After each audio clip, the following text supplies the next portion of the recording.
Uy, may mga bagay ba sa buhay mo ngayon na hindi mo alam kung saan papunta?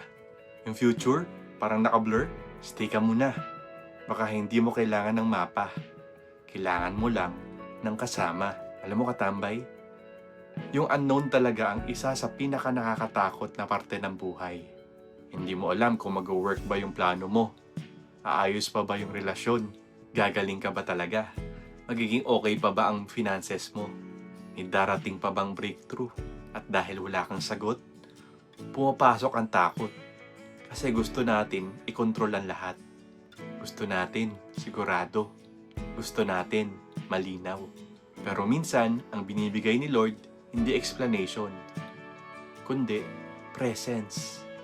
Sabi sa Proverbs 16:3, "Commit to the Lord whatever you do, and He will establish your plans." At sa Deuteronomy 31:6, "Be strong and courageous, for the Lord your God goes with you.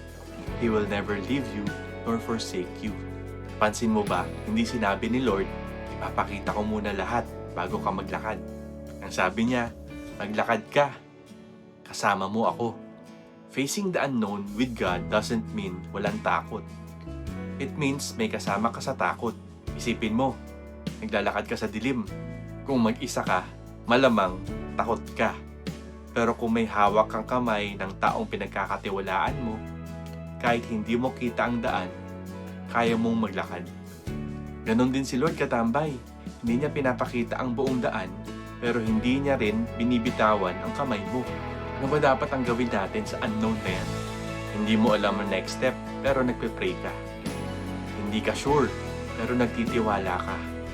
Natatakot ka, pero hindi ka umaatras. Hindi malinaw ang future, pero malinaw kung sino ang Diyos mo. Faith is not knowing everything. Faith is trusting someone, and that is God. Paano ba mag-move forward when the future is unclear? Unang-una, focus on today, not the whole future. Hindi mo kailangan ayusin ang buong bukas ngayon. Ang kailangan mo lang ay magawa ang next right step. Pangalawa, pray simple prayers. Kagaya ng, "Lord, lead me. Lord, guide me. Lord, stay with me." Pangatlo, remember God's past faithfulness. Kung inalagaan ka niya noon, aalagaan ka rin niya ngayon. Pang-apat, let go of control. Hindi ka Diyos. Okay lang yun. Kung nasa season ka na uncertainty, huwag mong isipin na nag-iisa ka. The unknown may feel scary, but God is already there. Nandoon na siya. Nandoon na siya sa bukas mo. Nandoon na siya sa sagot na hinihintay mo. Nandoon na siya sa breakthrough na paparating. So take the step of faith, kahit nanginginig, kahit hindi malinaw.